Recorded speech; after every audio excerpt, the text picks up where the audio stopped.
This is Gotham TV Podcast, episode 105, about Gotham, A Dark Knight, season 4, episode 3, They Who Hide Behind Masks.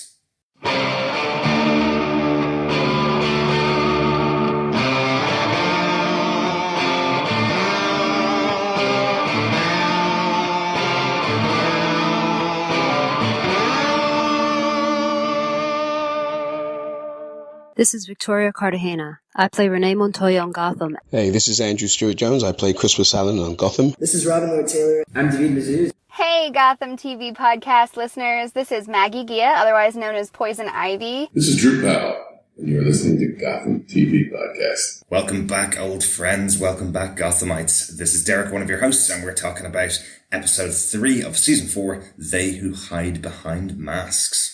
Yeah, hello there, fellow Gothamites. This is John, your other host, and we are here talking about masks. Yeah, many masks in this episode. Many masks, but not all involving a mask. Yeah, absolutely. This is obviously our spoiler-filled review of season 4 of Gotham, as we're continuing our coverage. This episode aired last week, and really enjoying being back to covering Gotham at the US pace. And just want to say, because we haven't said it last episode, but just want to say a welcome to all of our new listeners. Really good to have you on board with us.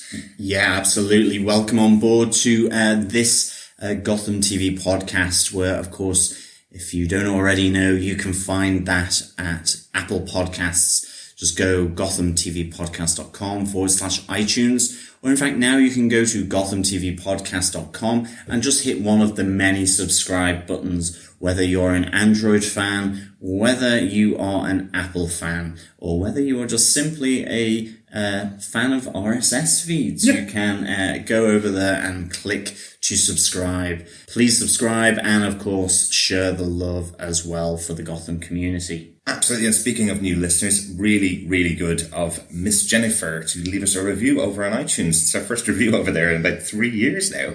Well done. You broke it just before the 3rd anniversary, Jennifer. Thank you so much for that.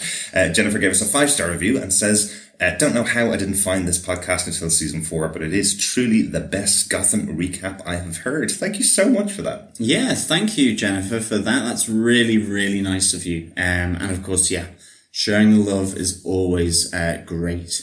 Yeah, if you want to leave a review for us, just go over to iTunes, as John said, through gothamtvpodcast.com/iTunes. It'll take you straight to our page over on iTunes. You can leave us a review if you'd like to hear some more. If you want to send us any feedback at all, you can email us at feedback@gothamtvpodcast.com. Tell us what you think of the podcast. Tell us if there's anything you think you want to improve. Or you can enter our prize draw, which we've been doing every season. The prize draw for this season is all about the best moments of Gotham, and there were tons in this episode, really. Oh, completely.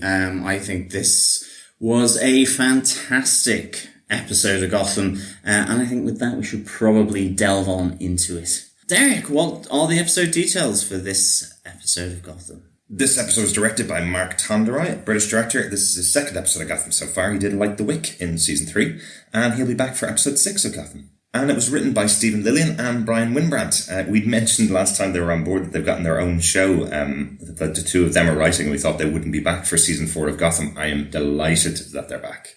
Definitely. I think some of the best moments between Bruce and Alfred in Gotham so far are really good to see a Bruce and Alfred-centric episode for sure. Definitely. So, John, do you want to tell us what they gave us with your synopsis for the episode? Sure. Jim Gordon takes matters into his own hands when he travels to meet Carmine Falcone as he attempts to persuade him for his help in the fight against Penguin. There he meets Carmine's daughter, Sofia Falcone, who unexpectedly follows Gordon back to Gotham. The battle for the prize weaponry of Penguin continues during auction night at the Iceberg Lounge, and the presence of Bruce Wayne puts him on Penguin's radar. Bruce dons another mask as billionaire playboy and beats Barbara to her prize, the dagger of Ra's al Ghul, her new mentor. Meanwhile, the iceberg at the center of Iceberg Lounge is melted, releasing a damaged Ed Nygma back onto the streets of Gotham. Yeah, the official synopsis for this episode said that Jim Gordon goes to Miami. which I thought was really surprising because Miami is not a city that exists in the DC world. So I think it might have been written by somebody in the marketing team over at Warner Brothers. It was a very cloudy Miami and a very hilly Miami as well.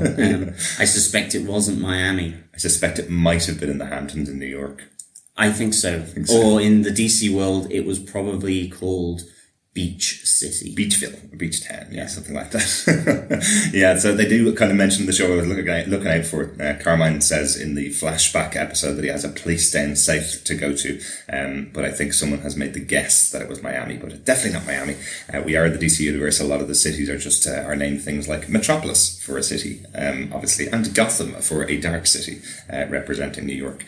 But yeah, some really good stuff going on in this episode. I think it's time to get into our top 5 case notes. If you're just joining us, the way we talk about our episodes is we choose our top 5 moments from the episode. Sometimes some good, some bad. This time I think most of them are going to be pretty good. Lots of stuff went on this time. Our case note number 1, Cass dons a mask. This is kind of the opening sequence where Bruce is checking out the shipment for Penguin, and he sees another mask wearing person on his radar. Yes, he thinks it's just another burglar, or does he? I wonder think whether it's another vigilante. But in any case, Kat is lucky to escape the bullets that are riddling the side of that truck that she's trying to try and break into. Were held in there. We have Ra's al Ghul's dagger, and of course we have that amazing opening from 2,000 years ago where we see Ra's al Ghul being resurrected in the Lazarus pit by another previous mentor, and we see this dagger here. Ra's obviously at some point has lost that and is now trying to reclaim this dagger, which is, I think later on in the episode, is called out as a resurrection dagger. So this must be something really important with regards to the Lazarus pit. In fact, I think he does say it is key to the whole thing. It's the key to everything, that's right.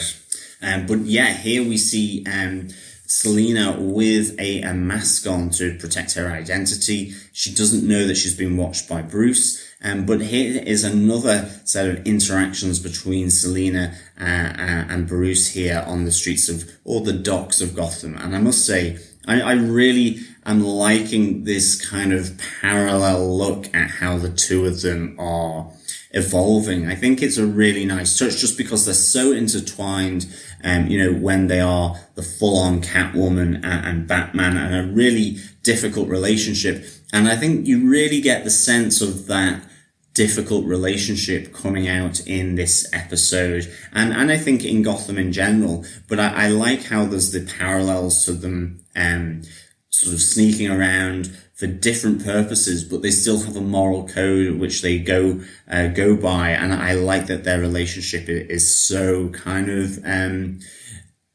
it's not straightforward by any stretch. It really twists and turns and can be difficult at places. So I really like how it captures that. Yeah, and Bruce doesn't recognise that it's Selena, right? He don't think so. Her.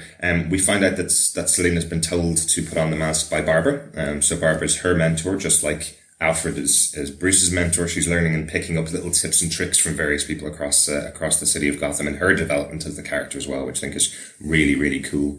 But she does lose the respect of Babs because she fails in this mission. She's lost that position where she effectively was a partner in Barbara's business, and getting that ability to be a member of the new Gotham Sirens effectively in this city, because she doesn't do this. So I think that's quite interesting as well. Yeah, definitely. Selena has got a really interesting story arc, and with her association with Tabitha, and certainly with the more mysterious Barbara for this season.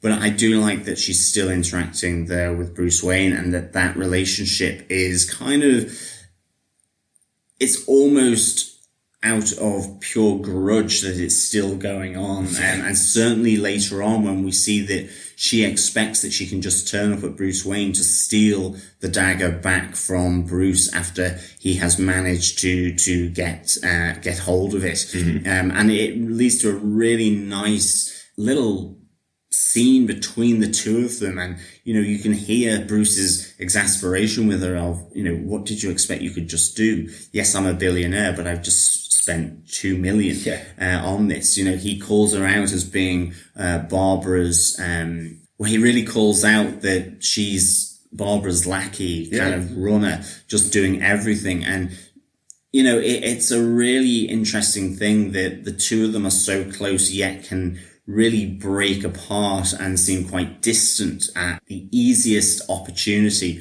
And I think that's a really good scene. I think it really kind of, for me at least, really explains maybe, the almost grudging loyalty they have to one another, but also deep down there is something special there, and they know that, but they can't help but also hunker down and really approach their own relationship from, the high moral standards of Bruce and the high personal standards of Kat for just trying to get along and to really make a success of herself.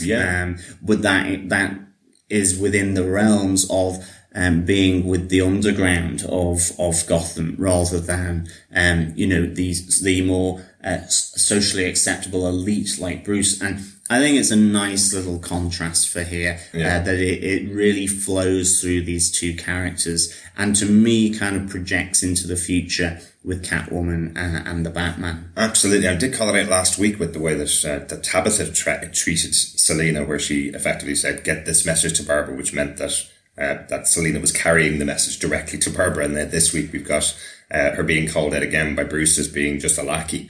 It's quite interesting. That didn't work out too well for the people of Gotham and their treatment of Poison Ivy a couple of weeks ago. So I'm wondering if there's going to be some backlash from Selina. She keeps getting treated as a runner rather than a partner. Absolutely. I mean, I know we've seen some of the training that Tabitha is doing with Selina, but I feel that all of a sudden that's gone into the background a bit, and I would really have loved to have seen Tabitha and Selina really gel as a couple, and Tabitha be a real influence in terms of her training and her strength. And at the moment, other than a few alley scenes and so on, I don't think we've seen that, and it's a shame. I almost would like Tabitha to be like Alfred for Selina, almost have that relationship, because I think for those two characters, it would have been really, really cool in season 4 to also see, the development of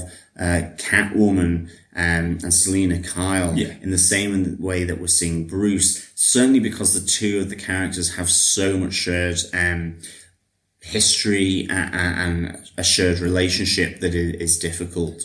It's an interesting one with Selina, though. She is one of those people that just butts up against any type of authority at all. And Tabitha's not the best at giving directions either, without kind of a bit of a swift backhand if you don't follow her lead. So no, that is true. So they are quite an interesting group to be mentor and student when one doesn't listen to the other, and if you don't pay attention, you might get a whip across the face from the other. So. Absolutely. But speaking of people who don't listen to advice, on to Jim Gordon, our second case note. Who heads off down south to Beachville, aka maybe Miami, to try and get help from Don Falcone. He is here on a mission to try and bring some of that old school mobster respect and symbiotic relationship between the mob and the police in Gotham. The mob and the Gordons, quite specifically, because he calls out the fact that his father used to have quite a good relationship with Don Falcone, and that's why they kept the peace of Gotham in the past. So he was looking to rekindle that now.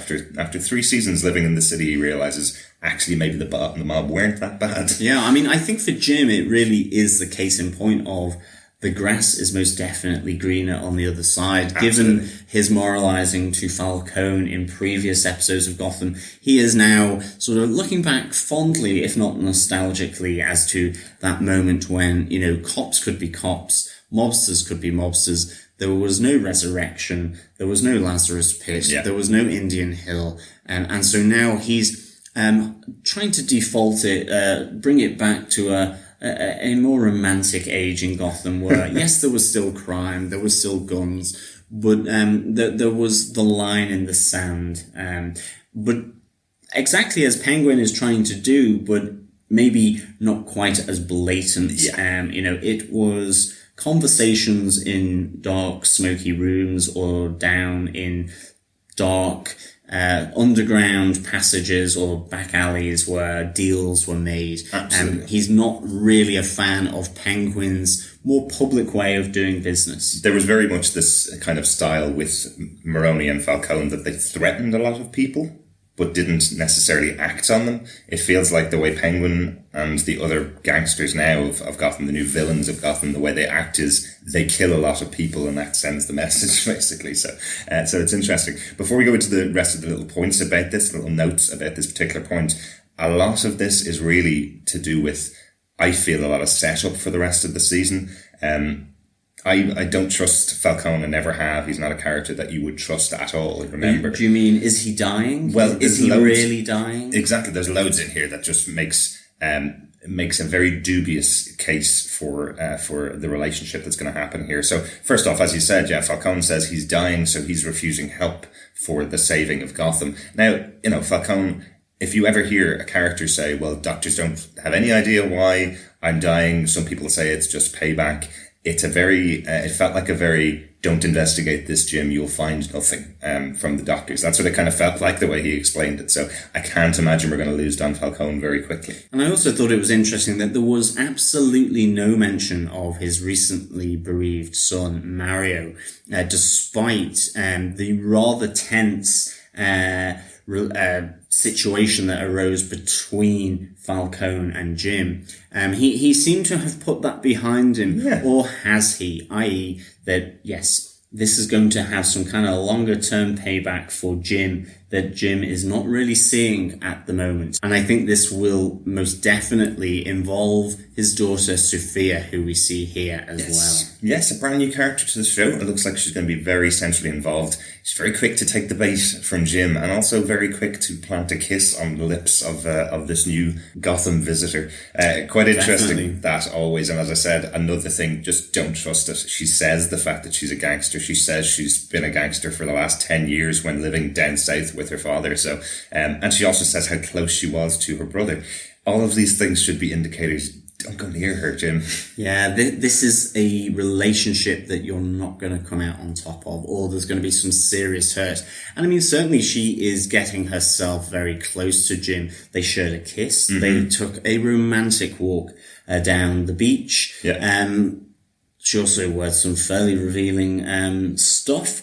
And she follows him back to Gotham and comes into the GCPD precinct with some fairly rouge lips to really entice Jim. So, but Jim takes that kiss, which is kind of interesting because, Leslie has only just gone back to another unexplained place in the Gotham world. I think it's up north, isn't it? Up north, yeah. It's Boston. And or probably Boss Town if it's in the DC universe. Boss Town, or maybe she's gone to Bloodhaven to really get to town with Jim's prophetic dream of a bath full of blood, maybe. Interesting. But yeah, certainly I think this is not going to end well for Jim. There's too much chance of a double cross here with Carmine and Sofia being involved so close to her brother being shot by Jim. And whilst they may be playing into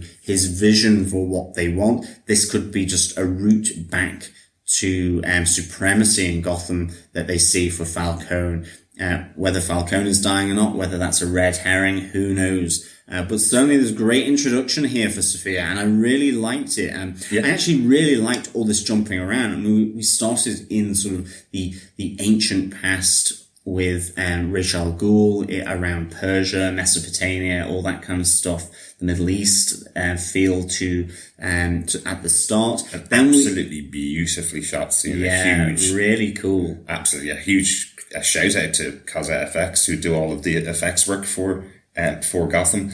and for Agents of S.H.I.E.L.D., loads of shows, they do a fantastic job of just creating this scenery. It felt like real budget was spent on that opening of the episode. Really, really good. Yeah, definitely. And I think then all of a sudden we're jumping to this city in the south where Carmine is holed up in, sort of recovering and relaxing. Mm-hmm. Then we're back to Gotham, then we're back to Miami. This, at the start, there were so many jumps across different areas. It really did feel to me slightly like an opening of a Bond film where you go from the opening credits, then back to London, and then off to somewhere else exotic. This had a really nice fly around parts of the DC world that we don't know fully what the Miami place was. But, this was really cool, I thought, for the show to move around so much across space and time. Yeah, and I think we've also said many times on the show that when Gotham works best, it works when it's focusing on many different characters and giving loads of room to many things going on. My last point about this particular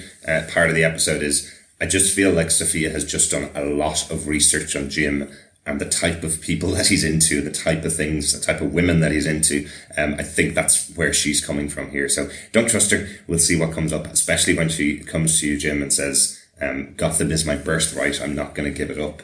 Yeah, you're probably going to have to take it back from her if you ask her for help against the Penguin. She's certainly a bit of a femme fatale, I would say. But yeah, now, John, we're fans of Gotham, obviously. That's why we do a podcast about it. We're huge fans of Gotham. Yeah?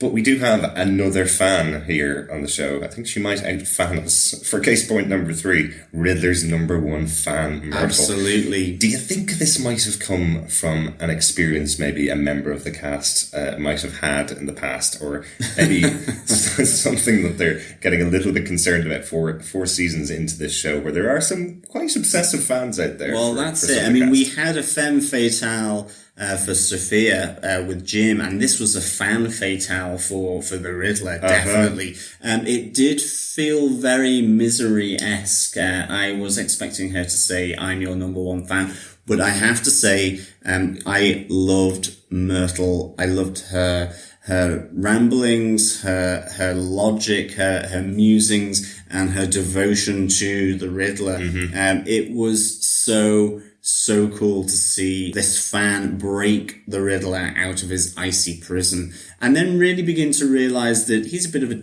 dick, really. He really was not gonna take to Myrtle. The Riddler is a loner. He wants to do it his way. Absolutely. He is the number 1 guy. He is the most intelligent to be able to bring about these plans. He does not want a Riddlerette. He does not want this sidekick, which I thought was just superb. I think, Myrtle put so much effort into this, looking at the Penguin's schedule, really trying to break Oswald's security and get to her most prized possession, Riddler in ice. Yeah, he really doesn't show much gratitude. She's trying to bring his muscles back from atrophy. She's doing acupuncture. She's trying everything to get his muscles working again. She's even starting to read him riddles. I love that. That was just like a mother or father and child situation where she's reading him children's riddles at bedtime. I just thought this was so cool. Absolutely. And one of the best jokes in the episode, in case you missed it, when Myrtle says, I think I was working the wrong muscle, and the reaction from Ed in the bed going, what? She goes, I meant your brain. He's, okay, fine. Yeah, absolutely. But he does cut her down to nothing when she comes out wearing her outfit, saying, me and you, I'll be your sidekick. Wouldn't that be great? And he goes, no, I think taking somebody else's idea and using it for yourself is the wrong thing to do. It's like just cut her down completely. Yeah. But his brain is definitely broken, and he really delivers some fantastic answers to Myrtle's riddles. I think the one, what's black, white and red all over, of which Ed says, a nun in a blender. And then she reads from the children's ones about what's green and red and goes round and round at 100 miles an hour, which is a frog in a blender, of which Ed still, because of his brain, he cannot get any of the riddles. But I have to say, I just loved the comedy book knockout from Ed to Myrtle as she just, her head snaps across and then she falls. And of course, we have to say a big R.I.P. to Myrtle as well. I mean, this shining green light of fun, kookiness, has entered into Gotham, and then she is absolutely, uncompromisingly wiped out by Victor Zsasz, at the orders of Oswald Cobblepot, who has been going bananas over the loss of his most important centerpiece. Absolutely. But, Myrtle, whilst you were here on Gotham, you made me laugh. I loved the kookiness. I loved the Riddlerette's sidekick, the outfit. I think it was more just to see the pain as well. It was just that sort of pain on the Riddler's face going, no, you're not being my sidekick. I don't work well with other people. And I just loved your enthusiasm for the post of Riddlerette, which was never going to happen. Absolutely, yeah. Riddler really only has one thing on his mind, and that's the death of the Penguin. But there is some questions over whether she's dead because the camera cut immediately before Zsasz fired his bullet. And Zsasz seemed quite impressed that the fact that he compliments her dress and then pulls the trigger has led some people to speculate that we might see her back. Unfortunately, I think that was just because it was shown in the 8 to 9 p.m. hour in the US that we didn't want to see a bloody Myrtle. But an excellent addition, and is definitely our character of the week for this episode, having Myrtle in the show. And my moment of the week as well. Cool, definitely, yeah. Let's go on to case note number 4. This is my moment of the week. Playboy Bruce Wayne. The many faces. Indeed. We have Bruce, obviously, in his black vigilante outfit at the start. We also see him impersonating a nephew of a New York docker with his flat cap, looking very 1930s there. As Alfred says, we must devise new masks that are not just the mask of your vigilante outfit. And we have then the beginnings of his other alter ego of Playboy, billionaire Bruce Wayne. And was this a treat to see Alfred and Bruce in this whole new situation? And I thought how David Mazouz played Playboy Bruce Wayne. The auction was a delight to behold. Absolutely perfect. Yeah, really, really enjoyed this. The first moment we see is Bruce buying a painting for $250,000, so $250,000 spending on it in front of a room full of people that may have wanted that painting, and his instant response going, I think I'll put it up in the bathroom. I love art. It's great. And he's screaming and whooping and trying to do high fives and everything, and ends up having to high five himself because Alfred is kind of like, no, that would upset my decorum and posure. And I mean, the auction with Barbara for Ra's al Ghul's knife as well, where he keeps going, 2,000,001, and then it's $3 million and 1 cent. And it is just the smile, the cheeky kind of mischievous smile on Bruce Wayne's face as Barbara is kind of getting more and more annoyed with Bruce Wayne. And I love how the Penguin comes racing in to seal the deal with Bruce Wayne before Barbara can say anything, so that she doesn't get the dagger. And then almost afterwards has to explain to him, you have to watch that one. You have to watch Barbara Kean. There's no doubt she will be after this, and she may come after you. Like the delight on his face that not only did he prevent Barbara from obtaining this dagger, but he's also in a sense placed Bruce in some kind of harm's way as well. He is an agent of chaos, no doubt after this, but I think Bruce Wayne doing his Playboy persona at that auction is absolutely fantastic. And I have to say, with regards to being the nephew of the New York docker Alfred on the boat, I absolutely love that scene in the captain's brig on the boat, where Alfred comes to save the day after Bruce has been found out, and then has to just let his own American accent drop and knocks the two guys out. Yeah. And there is the reference that Alfred he goes, yeah, his acting's not that great, is it? To the guys, as he's talking about Bruce's, sort of Docker accent from New York. And it was just like such good fun. I would say as actors, this must be a really great thing to play. Not only is it, Alfred talks about improvisation, talks about the accents, the costume, all that. It must be such good fun to play. And I think it's a great new little avenue for these two to develop these different personas and these different masks of different people in order to break in and investigate. It's not simply the Batman outfit or the vigilante outfit. Absolutely. In this case, Absolutely. Really good. And it's something that we have to see. We have to see the development of Playboy Bruce Wayne. We have to see that side of him, the public face of Bruce Wayne, because if he continues to be holed up in Wayne Manor and only occasionally come out at night as the vigilante, well, then the city of Gotham doesn't know who he is, and they'll obviously suspect that he's the Batman because there's no other choice in the city. Whereas if he is able to come out and do these events and throw his money around and look like a bit of an imbecile, then people will never suspect that he's the Batman. So great to see it. And I have to say, fair dues to David Mazouz. You said it as well, John, but this character feels so much more like the actor himself.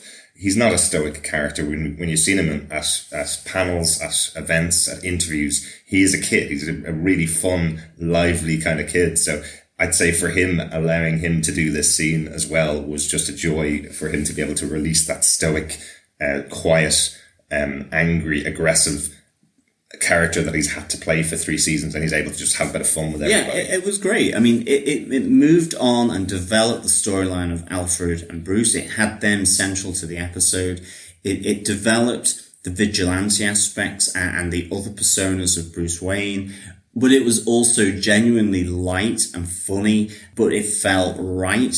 I loved how it interacted with the Penguin and with Barbara. It was also still, there was that little bit of a threat and danger from what he was doing, and because of who he's playing with, which is the Penguin and Barbara. And it was really, really cool to see. But as you say, he is on Barbara's radar now. And I think that moves us on to our case note 5 with Barbara and her relationship with Ra's al Ghul. It is not only the learning of martial arts, it's not only the resurrection of her by Ra's al Ghul from the Lazarus Pit. It is not only this cover for Ra's al Ghul in Gotham through the gun store, but it is also tongues.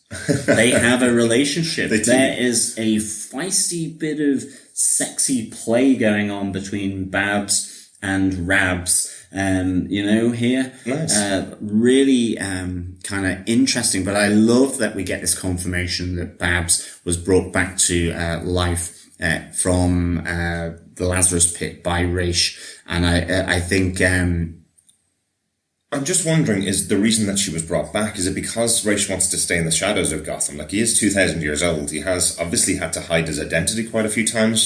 This moment where we have Bruce realizing that it is Ra's dagger is because there's a drawing of him in a book 2,000 years old. I wonder, does Ra's want to stay in the background, and that's why Barbara's going to be his front of house now in Gotham? Is she going to be set up so that she does all of the work that would be out in the spotlight, so that Ra's won't have to be in the spotlight? Yeah, definitely. I think Ra's al Ghul, it's the League of Shadows, it's the League of Assassins. These are people who want to keep their motives away from people. They like to control other people in order to get to their objectives. I think this is no different, but maybe the fact that he has seen fit to place it in the Lazarus Pit, which he wouldn't do with any one of his assassins necessarily, that he sees something special in her. Is there a previous relationship? I mean, he seemed to suggest that he had had an eye on her, that he had seen her work before. Why is this? Is this some kind of long lost daughter of his that she doesn't know about? Is she going to be a Talia al Ghul? Is it something else? Is it simply that, as simple? Is it, or is it something as simple as her being his front in Gotham now that the Court of Owls has gone. It's really interesting. But certainly he has fighty love interest with her. I would say after that final scene, I really, really hope this isn't his daughter, Talia al Ghul, because that would be really, really weird. Didn't think that one through, John, did you? No, I didn't. That's true. Maybe it's his wife and they give birth to Talia, possibly in a future. Yeah, maybe. Yeah, maybe. So we always thought that Babs would be the wife of Jim Gordon in the future. Maybe she's going to be the wife of Ra's al Ghul, and they will create Talia al Ghul, because I would be really concerned if it's a long lost so daughter. we can confirm probably that Babs is not Talia al Ghul, despite the theory from our podcast last week, and given that I have walked into a trap of my own making. But yeah, certainly could be a wife then, maybe, and we get little Talia born. But certainly there is a spark there, a fighty spark. Absolutely. So we'll see what happens between these two. Cool scene, and really, really enjoyed it. There was a cool moment at the interview that was with Erin Richards about her character for this season of Gotham, where she mentioned that she used to be a dancer, much like Cameron Bicondova, never had the success of Cameron Bicondova as a dancer, but she said for this season she was learning a lot of fight moves, which I think is really cool. It's come across really well. If you remember back to season 1, our laughter at the fight between herself and Morena Baccarin, where they fought over Jim in the apartment, it was hilarious seeing these two characters who clearly had never had any fight training, just slapping each other in the face for an episode, was hilarious in the first season and taken as funny, obviously. But seeing Barbara versus Ra's al Ghul in this episode, there's a genuine fight scene here. Yeah, I love the fighting here, and I love how, Babs is on the back foot here. Ra's is the master here. How she is concerned potentially about what he may do, given that she hasn't been able to secure this dagger.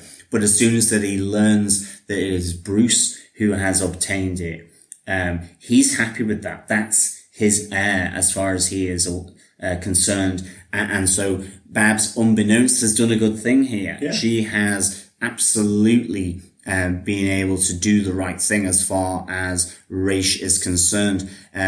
So I'm hoping that it also works out for Selena as well, who is presumably going to turn back up at Barbara's place empty-handed again, but Barbara is going to be a bit more forgiving and a bit more lenient with her, that, okay, that's a good thing.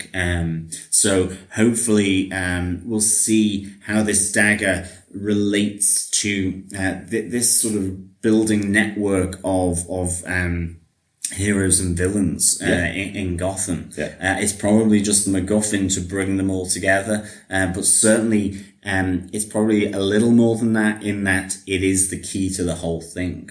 Yeah, really intrigued to see what that means. But then so was the Crystal Owl, and really that didn't have the central focus maybe as we thought. It was kind of a bit thrown away in the end. Not the original one, and the first one was thrown away by Jerome. So it'll be interesting to see what happens. Aye. Yeah, I think that's our top 5 case notes for the episode. I think we've kind of split our moment of the week. Definitely mine is Bruce's line where he wins the auction and goes, "Am I right?" and goes in for the high five and has to high five himself. Yeah, I love that. That's such a good thing. But certainly Myrtle Jenkins, played by Ileana Becker, definitely I love the idea of the Riddlette. I think just because it's so incongruous with the Riddler and the intellect of Ed Nygma, and here we have a great performance by Ileana as Myrtle Jenkins, being this kind of obsessive fan of the Riddler, but in the end getting absolutely no kind of thanks from Ed Nygma. But Ed Nygma is in a strange place, and I'm kind of liking this, that his brain is not firing on all synapses at the moment. So it'd be great to see how that moves forward as well. Yeah, a great moment here from Alana Becker. Really cool to have her on the show. It kind of reminds me of Miriam Loeb back in season 2, with Oswald, the obsessive kind of crazy character stuck in the attic. Another great resident of Gotham, and sad that she's not going to be back. But John, what do you think overall the episode? I would give this 5 high fives out of 5. Wow. And you don't have to give them to yourself either. I'm totally giving you a high 5 on that one.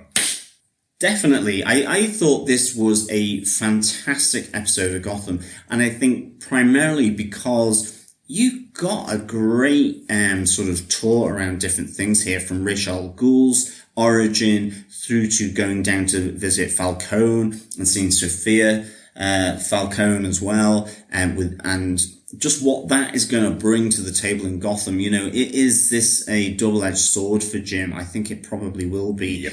I think, though, for me, just how this was so Bruce and Alfred centric was fantastic. And I loved this whole new area of them exploring different masks, the many masks of Gotham that Bruce will need to bring in order to be an effective vigilante, and of course Batman moving forward, so that he is able to investigate the things within Gotham that he is trying to stop and prevent. And I thought that was really good. I mean, for me as well, then having Ed Nygma released from his icy cage, and especially that he was released by Myrtle Jenkins, the Riddlerette, R.I.P. It was such good fun. This was a light episode of Gotham, which also had a lot of meaning, a lot of depth to it, and having a lot of consequences for this season moving forward. And I think that's a really great line to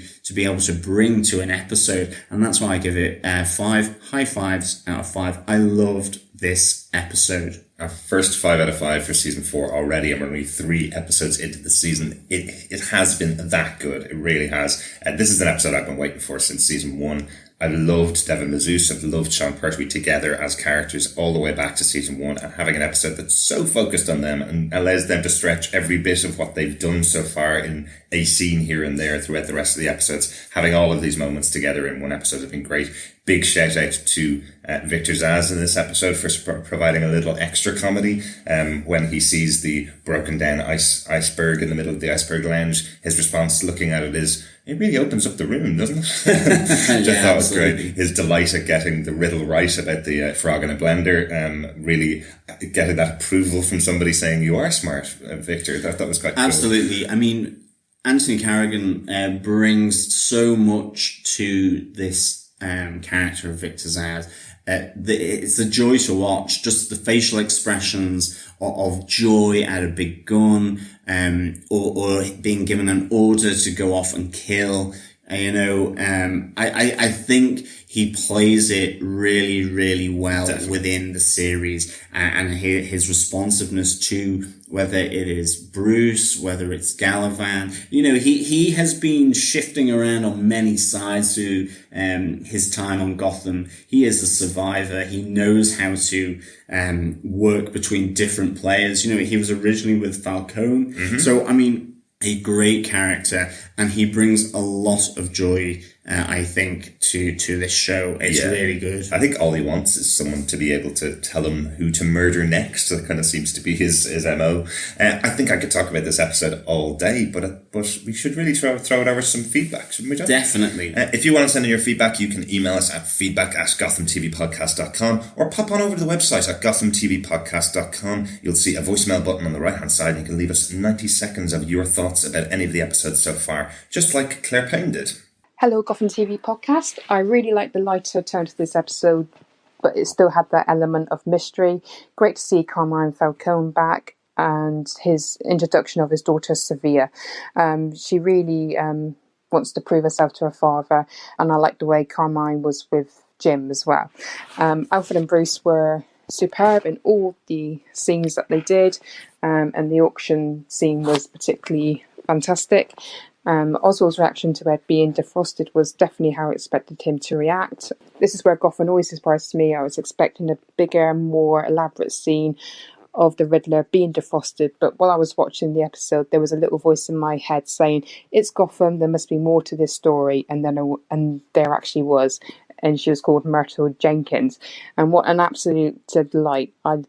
I loved how she is his number one fan. She knew him from school and was so disappointed when he didn't know how to solve any of the riddles that she was giving him, even though they were very simple ones. Unfortunately, she does come to an end in the hands of Zsasz.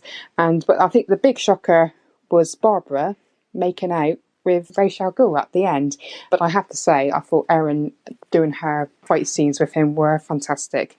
Many thanks, Claire. Thank you so much, Claire. Absolute shocker it was to see Babs making out with Ra's al Ghul. Certainly if she ends up being Talia al Ghul, as I said. Not. But I truly hope that it is maybe moving towards a relationship that will produce Talia al Ghul. Yes. But certainly... I don't think Gotham would go there. No, exactly. It's interesting, actually, speaking about Myrtle again, because to begin with, when she is about to break Ed out of the ice, she's just silhouetted, and you have no idea who this person is. And it does look slightly like she's got the goggles of Firefly, and certainly with the little lamp, the flame lamp that she's got, obviously not as big as Firefly's, but you kind of are wondering, going, is this Firefly?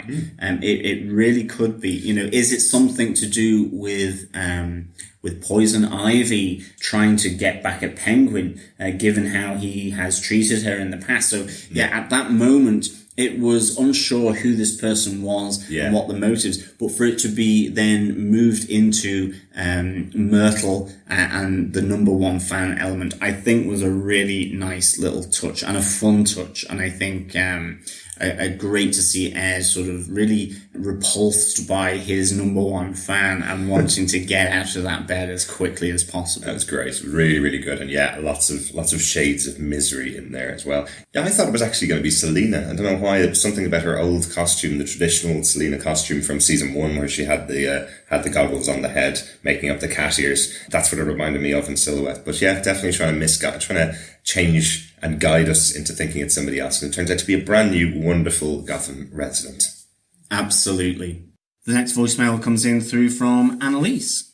Hey guys, Annalise again, and I just finally caught up on episode 3, so if this doesn't make it into the podcast, that's fine.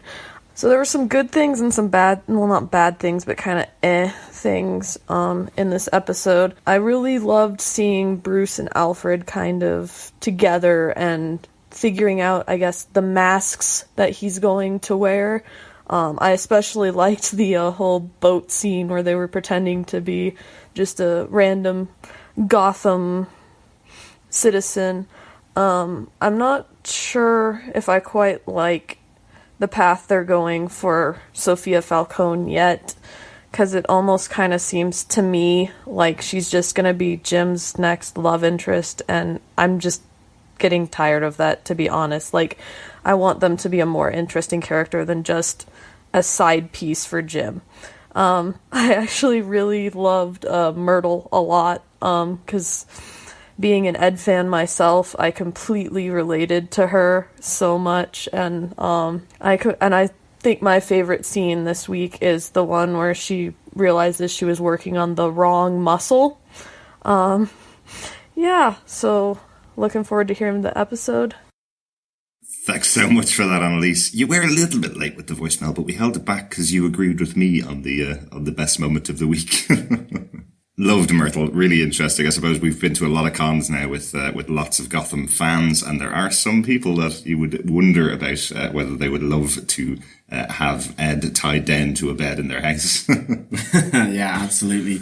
Yeah, hopefully as well, Sofia Falcone is really using Jim here. And she is a much stronger, more independent woman in Gotham, I think. That she really uses and abuses him to get back at Jim for Mario's death. That it's a part of a wider plan. It'll be kind of interesting to see how they go with it, definitely. Yeah, definitely. I'm hoping that she's a much more complex character. I do feel that she's using something that Jim falls for, which is a pretty woman who comes on to him and likes his type of person. So, I think she's just using him as we mentioned on the podcast. Thanks so much for that voicemail feedback. It's really good to hear from you. Our next piece of feedback comes over from our Facebook group. If you want to join us on Facebook, you can join us at facebook.com/groups/Gotham TV podcast. Jason Wiley says, hello, fellow Ridlettes. Really enjoying season 4 so far. Loving the new direction of the show is going, and things seem to have gone into overdrive. The Bruce arc is really well done, and it's nice to see more Foxy action, and the interaction between Bruce, Alfred and Foxy is working wonders at at the Mo Fox. I presume is Lucius Fox. Jason, yes. I do think the show needs to slow down a tad unless Bruce makes mistakes, develop his strengths and learn along the way. He seems a bit too polished right now, and I'm not digging the whole Barbara and Rachel Ghul storyline with the Lazarus Pit. It just makes no sense at all that they'd even be a thing unless he is using her to control the underworld. I did, however, love the brief history about Rachel Ghul at the beginning. I could have watched a whole episode about just that. Anyway, keep up the great work and roll on, Batman. Completely agree that that opening, it would have been fantastic to have gotten that history of Rachel Ghul for a whole episode. It also reminds me a bit like when they sort of delved back into the Court of Owls as well. That kind of context being brought to Gotham about its real distant past, or things and events or people that are impacting on Gotham, I think is really, really cool to see that the program does this occasionally. In terms of Barbara and Rachel, yes, that was some make-out indeed, as we've already discussed. It will be interesting, I suppose, just to see, what this relationship is about as we move forward. I think, this is a plunge for the audience into the icy cold water to really shock us into seeing that it was Rachel Ghul who brought Barbara back. But I think hopefully we will get some kind of unraveling as to his full motives. I suspect it may be as simple as her fronting his operations in the underworld now that the Court of Owls has gone. Yeah. But it'll be interesting to see, or whether it develops into a more romantic kind of thing. We do need to get Talia from somewhere. And it will be interesting if that comes from the pairing of Barbara and Rachel Ghul. So maybe plunge yourself back into that ice bath after that thought. We also get Doug Green, who comes in with another great episode. Bratty Bruce was awesome, and it's great to see David show a different side other than stoic. Yeah. Absolutely. The auction was a delight. Absolutely. Definitely. Richard Blaze says, great episode, loving street urchin Bruce and Alfred and Bratty Bruce. A nice bit of detective work in it as well. I am concerned, though, that there appears to be another master thief in Gotham. Where have all the bras gone? I wondered, are all the women going to catch their death of cold? Both Barbara and Sofia Falcone had this very similar dresses, one in black and one in white.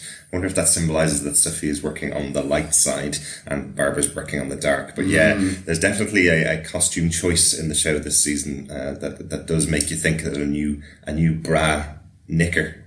Well, a bra and knickers stealer, maybe. Bra thief, yes. Yes, the bra thief. Let's hope a chill wind does not run through Gotham as we move forward from the Rachel Ghul. Well, Victor Fries has gone, so I presume there's no chill wind. Well, he's still around. He has disappeared back off to his hideout, I would say. We have David Higuera as well. I thought it was a bit too soon to defrost Ed, but I'm glad he's back. I thought the girl that freed him would be around for a bit longer, but oh well.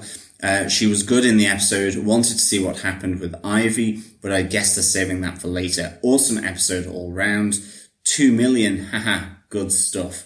Yeah, definitely. I think you've touched on so many of the good points here. I definitely agree with you about Ivy. I was wondering whether we were going to get something, but I think they're saving that for later, I suppose. She is such a big character. It will be nice to have an episode more devoted to her. As I say, I think Gotham really does ensemble writing and episodes really, really well. And even though this was an Alfred and Bratty Bruce, I'm liking that now, very centric around that, it still pulled in so many other elements that didn't dilute this really central stuff between Alfred and Bruce, and certainly the 2 million and 1 cent was hilarious. I loved Barbara Kean's expressions as he keeps going, $1 and then 1 cent above each of her marks at the auction. And then moves it from 300,000 to 2 million to buy it. So no chance she was ever going to catch up. And no way that Penguin was ever going to let her. Really good moment. Thanks so much for that feedback, David. And everybody over on our Facebook group. As I said, if you want to join us over there,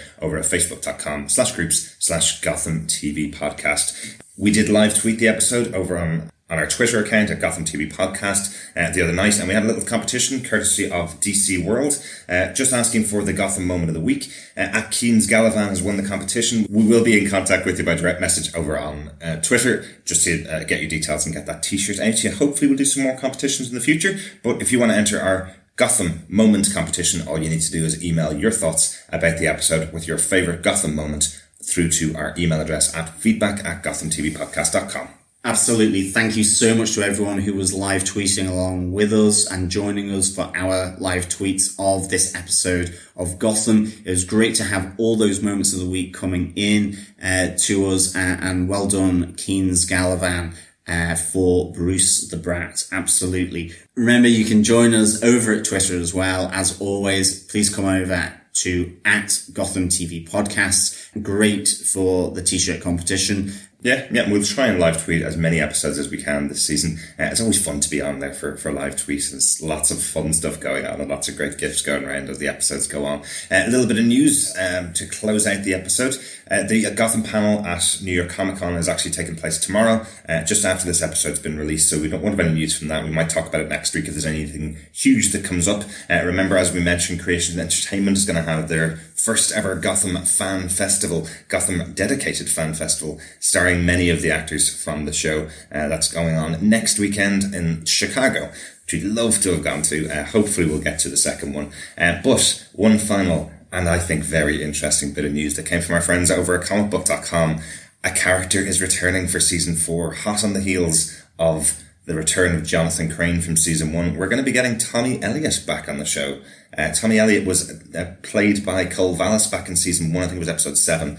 A very tense relationship between him and Bruce Wayne. In the comic books, those two characters were best friends as kids. It's one of the only real stories that we get from the childhood of Bruce Wayne, where his best friend was Tommy Elliott and then grew up to be a villainous character in the future. Indeed. Yeah. No word whether Cole Vallis is going to be back on the show. I hope so. I mean, we really got quite excited in season 1 for seeing Tommy Elliott, and certainly it was only small amounts of scenes between Bruce and Tommy in season 1, but yeah, the scenes were really good. I mean, Gotham came at it from a different angle rather than being friends. It was all about bullying at the prep school that Bruce and Tommy went to, but it'd be great to see this character back in Gotham and interacting with Bruce Wayne. And I think we really are hopeful that Cole Vallis will come back in the same way as Charlie Tahan for the Scarecrow. I think they both did really good jobs in their respective seasons when they were first on the show. So really, really cool. It would just be cool to have those characters back. I much prefer when they don't have to recast an actor and the actor gets to come back and play a bigger role. I know Cole Vallis at the time, he was a very young actor. He was only about 14 or 15 when he got the role, and he was really excited knowing that the character was Tommy Elliott. And I know it must be a little bit disappointing when you come on board, play a character that's from the comic books, and you don't get to do anything of the big moments. You don't get to play the part as friend to Bruce. I also kind of want them to expand on Bruce's circle of influence. He does need to have those characters. He does need to have people surrounding him, like Rachel Dawes, for example, who was created for the Nolan films. I'd love to see him have an interaction with a Rachel Dawes now, you know. I'd like to see him have some friends within Gotham and some other younger people, so that, not that this turns into a teen drama or anything, but I just would like to see a little bit more development of his circle around him. Definitely. But as always, if you have any thoughts on any of the news, any of the points from the Gotham episodes, please send them through to feedback@gothamtvpodcast.com, or you can join our Facebook group over at facebook.com/groups/Gotham TV Podcast. There are 3 little answers to get through the gate. We are the gatekeeper. And the key is 3 little questions. And of course, please send any voicemails through to us at gothamtvpodcast.com. I promise they're not trivia questions. They're just very simple questions to get you into the group. But there is the page, obviously, as well. We do post all of the regular news over on the page. But if you want to come and join us in the group, just answer the quick questions and we'll let you in, obviously. Yeah, and importantly, please come on over, listen, subscribe to our podcast over at Apple Podcasts or any other good podcast catcher. Just head on over to gothamtvpodcast.com and choose one of your subscribe buttons, whether you're an Apple fan, an Android fan, or a fan of any other form or way of listening. You can even listen direct through the website if you want. That's true. There's a shock for you. Yeah, that's true. And leave us a review. We loved having a new review for Gotham TV Podcast. It's always fun. Great having the interaction on the episodes anyway. But if you want to leave us a review over on iTunes, sure, why not? Always nice to hear your thoughts about the episode. So thank you so much for joining us. As always, it's been a pleasure speaking with you, and we'll be back for Gotham Season 4, Episode 4, The Demon's Head, which airs on the 12th of October. And written by Ben McKenzie. Yeah, good old Benji. Directed an episode back in Season 3 and now gets to write an episode in Season 4. Really excited to see what he brings to the writing room for this show. Yeah, absolutely. As always, we will speak with you again soon. Thanks so much, Gothamites. We'll talk to you again next time. Bye.